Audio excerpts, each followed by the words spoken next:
Cours 61B en classe de seconde, les sites complémentaires utilisés seront en annexe. Chapitre 2, la maîtrise de la procréation. Thème, prévenir les IST pour s'en protéger. IST. Que signifie IST?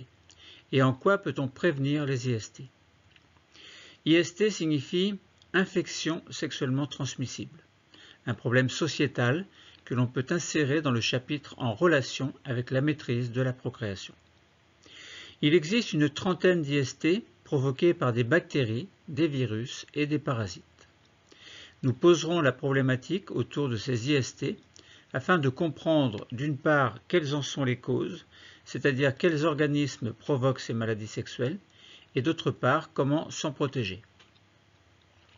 Chaque agent microbien provoque une maladie dont l'ensemble des symptômes, le syndrome, est relativement spécifique à chacun.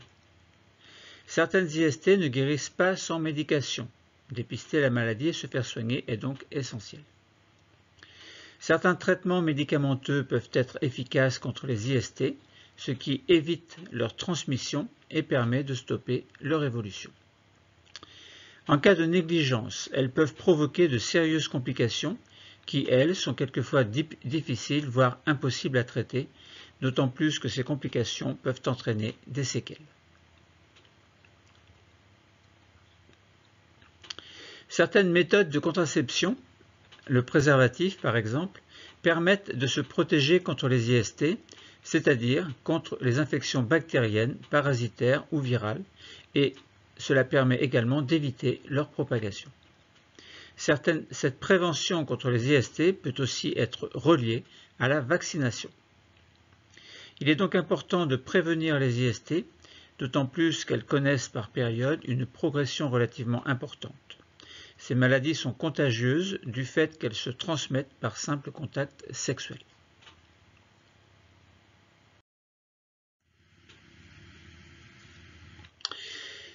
Passons à la syphilis.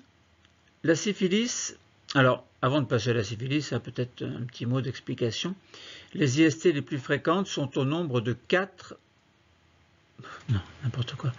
Les IST les plus fréquentes sont au nombre de 8.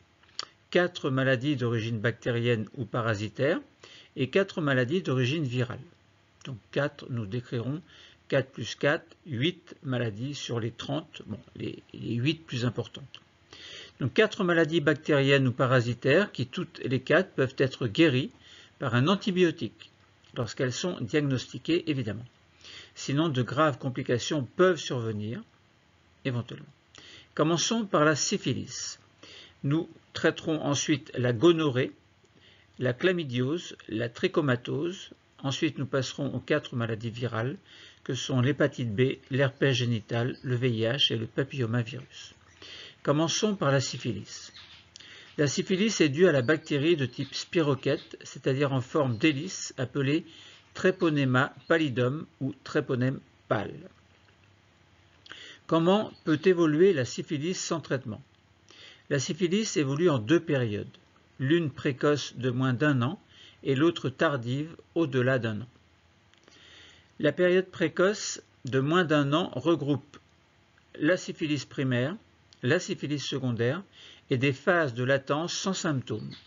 Elles correspondent à des moments où la sérologie syphilitique est positive sans symptômes ressentis par le patient. C'est la syphilis sérologique précoce. La contagion est maximale pendant cette période.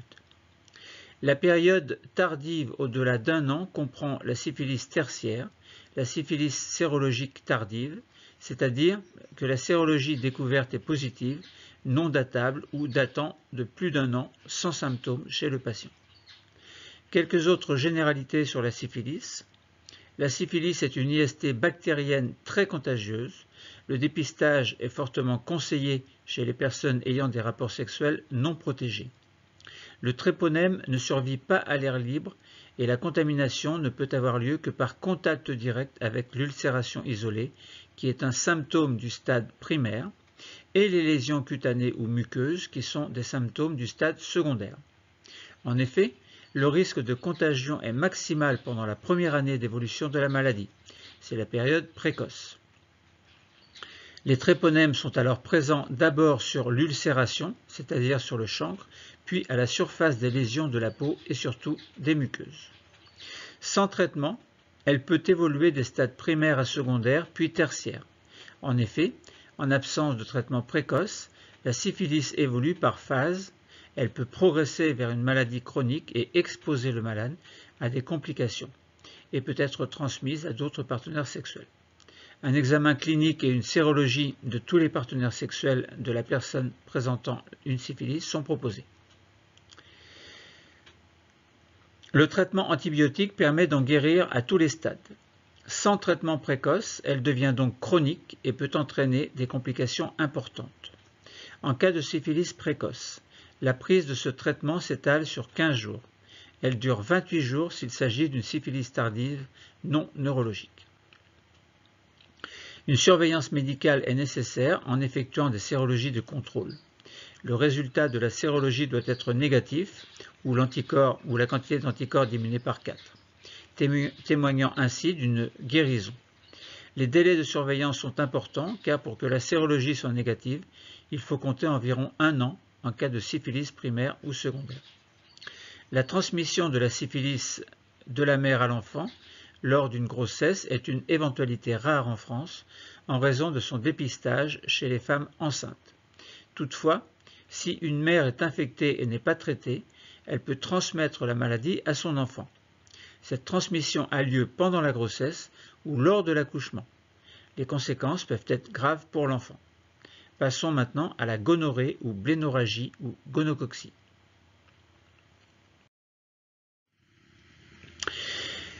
La gonorrhée, que l'on appelle aussi blénorragie, ou on peut dire également gonocoxie, est due à la bactérie Neisseria gonorrhoeae ou gonocoque. Chez l'homme, la gonocoxie se traduit par une inflammation de l'urètre ou urétrite. Chez la femme, l'infection à gonocoque est asymptomatique dans 70 à 90% des cas. La manifestation la plus fréquente est la cervicite ou inflammation du col de l'utérus. Les signes se manifestent de 2 à 5 jours après le moment de l'infection chez l'homme, une dizaine de jours chez la femme. L'infection peut apparaître au rectum, au pénis, sur le col de l'utérus ou dans la gorge. Chez les femmes, l'infection passe inaperçue dans plus de la moitié des cas, n'entraînant aucun signe particulier. L'évolution la plus fréquente d'une urétrite gonocoxique non traitée chez l'homme est la disparition des symptômes. Les symptômes peuvent disparaître chez plus de 95% des hommes dans un délai de 6 mois. L'infection persiste pourtant aussi longtemps qu'elle n'est pas traitée. En absence de traitement ou en cas d'échec, le risque de transmission subsiste avec de possibles complications et des séquelles. Un homme présentant des signes doit en parler à sa partenaire car elle peut ne présenter aucun signe, même si elle est porteuse de la bactérie. Lorsqu'ils existent, ces symptômes se confondent souvent avec ceux d'une infection urinaire ou vaginale.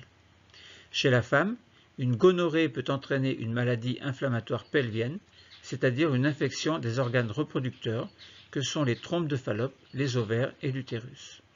Elle peut être la cause d'une infertilité, accroître le risque de grossesse extra-utérine et être à l'origine de douleurs pelviennes chroniques. Chez l'homme, la gonorrhée peut provoquer une inflammation de la prostate, on parle de prostatite, ou des testicules, par exemple une épididymite, pouvant entraîner l'infertilité. Après la relation sexuelle à risque non protégée, il est bon de consulter un médecin pour passer des tests de dépistage. Passons maintenant à la chlamydiose. La chlamydiose est due à une bactérie, Chlamydia trachomatis. L'infection peut concerner les voies urinaires et génitales, voire anales et rectales. L'infection est difficile à diagnostiquer car souvent les personnes infectées ne présentent pas de symptômes et donc ne consultent pas. Les personnes infectées par le gonocoque, bactérie entraînant la gonorrhée, le sont souvent aussi par la chlamydia.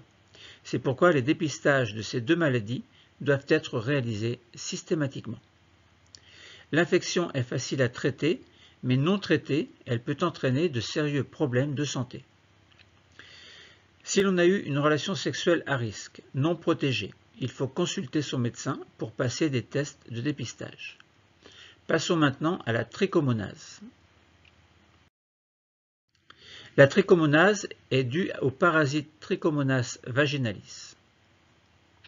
Elle entraîne une augmentation du pH normal du vagin, supérieur à 5 alors qu'il est normalement de 4,5. Il est recommandé d'utiliser un savon au pH neutre sans parfum pour la toilette intime, de porter des sous-vêtements en coton et d'éviter les douches vaginales. Les manifestations cliniques sont très différentes selon les sexes.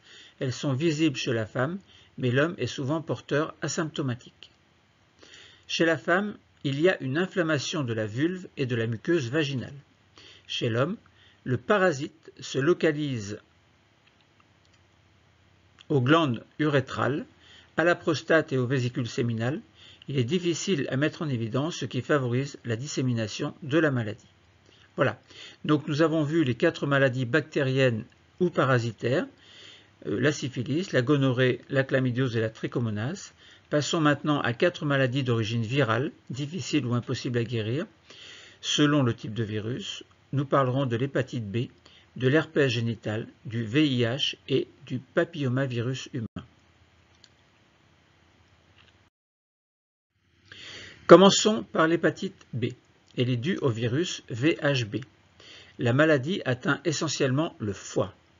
Le virus de l'hépatite B se transmet par tous les liquides et sécrétions biologiques, le plus souvent par le sang, les contacts sexuels, les injections dans le cas de toxicomanie et les transfusions à risque, la transmission de la mère à l'enfant à l'accouchement et le contact étroit avec une personne infectée.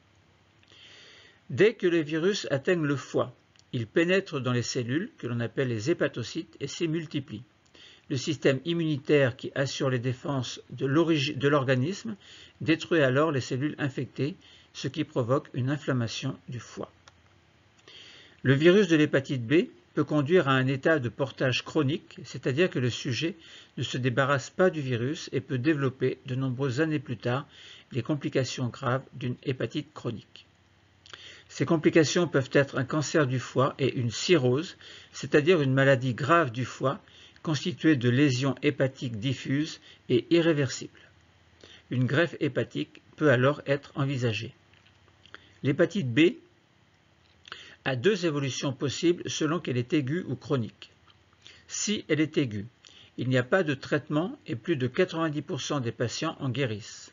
En effet, la personne infectée doit attendre que le système de défense de son organisme vienne naturellement à bout des virus. Et une fois l'hépatite guérie, le foie retrouve un état normal et le patient est alors protégé toute sa vie contre cette maladie. À noter qu'il existe une forme aiguë fulminante, elle reste exceptionnelle et dans ce cas, une greffe du foie est envisagée. Si elle est chronique, l'hépatite B nécessite un suivi au long cours et, dans certains cas, un traitement avec des médicaments antiviraux spécifiques qui inactivent le virus ou empêchent leur multiplication. En raison de la faible efficacité des traitements, la vaccination contre l'hépatite B est la principale mesure fiable et importante pour se protéger de cette maladie. Ce vaccin prévient la survenue des graves complications que sont les hépatites aiguës fulminantes, les cirrhoses et les cancers du foie. Passons maintenant à l'herpès génital. L'herpès génital est dû au virus de type 2 ou HSV2, virus herpes simplex 2, et quelquefois dû au virus de type 1 ou HSV1 dans 10 à 30% des cas. Apparition de petites vésicules douloureuses sur les organes sexuels, elles sont transparentes et remplies de liquide. L'herpès génital est une infection chronique. Il est impossible de se débarrasser du virus. Par contre, des traitements réussissent à en soulager les symptômes et à réduire la fréquence des poussées. Quelquefois, les personnes infectées n'ont pas de symptômes et ignorent qu'elles sont porteuses du virus et qu'elles sont donc contagieuses. Quelquefois, il y a des symptômes, mais la personne ne sait pas qu'elle souffre d'herpès génital, car soit les symptômes sont mineurs, soit ils sont confondus avec ceux d'un autre problème, par exemple pour la femme, une vaginite ou une irritation. Certaines personnes infectées ont des symptômes et savent qu'elles souffrent de l'herpès génital. Il est essentiel de consulter un médecin le plus tôt possible si l'on croit être atteint d'herpès génital, même si les symptômes sont mineurs. Chez une personne en bonne santé, il n'y a pas de conséquences physiques sérieuses. Mais si le système immunitaire est affaibli par une autre maladie, par exemple, les symptômes peuvent être plus graves et durer plus longtemps. Passons maintenant au VIH. Le VIH est le virus de l'immunodéficience humaine responsable du SIDA, syndrome d'immunodéficience acquise. Il s'attaque aux cellules du système immunitaire, principalement aux globules blancs, lymphocytes T4 dont le rôle est essentiel dans les défenses immunitaires, qui se trouvent donc affaiblis. Il est transmis par voie sexuelle, sanguine et de la mère à l'enfant. Dans ce dernier cas, la transmission du virus de la mère à l'enfant peut avoir lieu soit lors du dernier trimestre de la grossesse, par passage du VIH à travers la barrière placentaire au cours des échanges sanguins entre la mère et le fœtus, soit lors de l'accouchement, soit lors de l'allaitement. La prise d'un traitement antirétroviral pendant la grossesse permet d'amener le taux de transmission à moins de 1%. En l'absence de traitement, le VIH affaiblit le système immunitaire et les personnes infectées développent de graves maladies opportunistes sur le long terme. Elles sont causées par des micro-organismes inoffensifs pour les personnes dont le système immunitaire fonctionne normalement, mais dans ce cas-là ne fonctionne plus. Le syndrome de l'immunodéficience acquise, donc le SIDA, est le dernier stade de l'infection par le VIH. Il correspond au développement d'une ou de plusieurs maladies opportunistes chez les personnes infectées. Il y a différents stades dans l'évolution de la maladie. Dans un premier temps, la personne infectée peut rester asymptomatique ou bien développer les symptômes d'une phase appelée primo-infection. Survenue après une période d'incubation d'une à plusieurs semaines, la primo-infection est caractérisée par des signes cliniques analogues à ceux rencontrés en cas de grippe, forte fièvre, douleurs musculaires, maux de tête, diarrhée par exemple. Après la primo-infection, va débuter une phase asymptomatique qui peut durer plusieurs années. Durant cette période, le virus est présent et les personnes infectées restent contagieuses. Le VIH affaiblissant progressivement le système immunitaire, la maladie entraîne ensuite l'apparition d'autres symptômes. Perte de poids, fièvre, infection de la peau, diarrhée et toux. Sans traitement, la maladie évolue vers le syndrome de l'immunodéficience acquise dit SIDA, stade ultime de l'infection par le VIH. Cet état est marqué par l'apparition de maladies dites opportunistes, car elles surviennent en raison de l'affaiblissement du système immunitaire provoqué par le VIH. Les malades développent alors de multiples infections d'origine bactérienne, fongique et parasitaire, ainsi que certains cancers. Actuellement, aucun traitement ne permet d'éliminer complètement le VIH de l'organisme. Les traitements adaptés permettent aux personnes séropositives de bloquer la multiplication du VIH dans leur organisme et ainsi de garder un système immunitaire opérationnel. Ces traitements sont appelés trithérapie ou multithérapie car ils combinent l'action de plusieurs molécules antirétrovirales. Les antirétroviraux sont parfois responsables d'effets secondaires, parmi lesquels les nausées, vomissements, fatigue, perte d'appétit, fièvre, diarrhée, réaction cutanée. Il est recommandé d'initier le traitement le plus tôt possible suite à l'infection. Ceci permet de garder le système immunitaire le plus intact possible, de réduire l'inflammation chronique induite par l'infection et aussi de réduire le risque de transmission du VIH. Malheureusement, la plupart des infections VIH est détectée seulement après plusieurs années d'infection et seulement 60% des personnes infectées avec le VIH à l'échelle mondiale ont accès au traitement. Parlons maintenant du papillomavirus humain. Le papillovirus humain, VPH, les papillomavirus humains, ou HPV, ou VPH, infectent les cellules épithéliales de la peau ou des muqueuses et sont transmis par la dissémination de ces cellules lors de la desquamation. Le traitement actuel des lésions précancéreuses est le plus souvent chirurgical, on parle de conisation. Le cancer cervical est, lui, traité par une combinaison de chirurgie et de radiothérapie avec une chimiothérapie adjuvante efficace au stade précoce. Il provoque des verrues génitales ou condylomes qui sont de petites lésions ou tumeurs cutanées, bénignes, non douloureuses, même si les récidives sont fréquentes. Cette maladie sexuellement transmissible n'évolue pas en cancer, contrairement à certaines souches de virus HPV responsables de cancer du col de l'utérus. Des vaccins préventifs et de nouvelles méthodes de dépistage permettent de prévenir leur apparition. Les verrues sont localisées au niveau des organes génitaux externes et aussi au niveau du périnée et de l'anus. Elles sont parfois présentes dans la bouche, l'urètre, le vagin ou sur le col de l'utérus. Les virus responsables des condylomes sont de deux types. Les HPV à faible risque de cancer, responsables de lésions bénignes externes, on parle de condylomes, et les HPV à haut risque de cancer, responsables de lésions précancéreuses et cancéreuses du col de l'utérus, du vagin, de la vulve, du pénis ou de l'anus. Plusieurs types de traitements sont possibles. L'application locale sur la liaison de crème ou de pommade est possible. Ablation des lésions par électrocoagulation laser, application d'azote liquide, etc. Ces traitements n'éliminent pas le virus. D'autres lésions peuvent apparaître dans les semaines ou les mois qui suivent. Une surveillance prolongée est donc requise pour prévenir toute récidive. La vaccination HPV permet une protection contre HPV à haut risque cancérigène, le plus fréquemment impliqué dans les cancers. Après une vaccination, les défenses appelées anticorps apparaissent dans notre corps à la surface des muqueuses. Ces anticorps sont notamment présents dans le vagin, à la surface du col de l'utérus.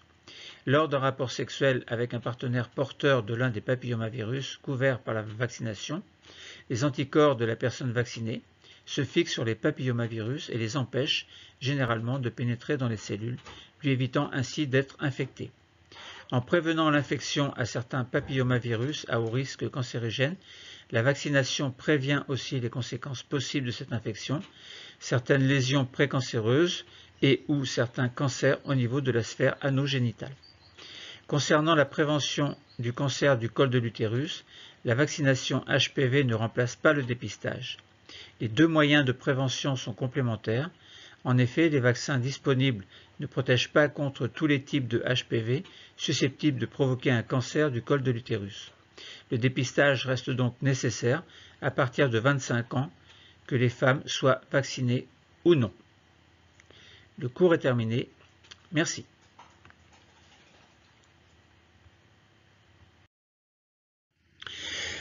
Alors, voici l'annexe, donc les ressources complémentaires.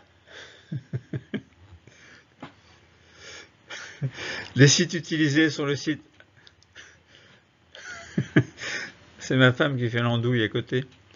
Les sites utilisés sur les sites d'information sur les IST. Donc vous tapez www.info-ist.fr, vous allez trouver les informations dont je vous ai parlé.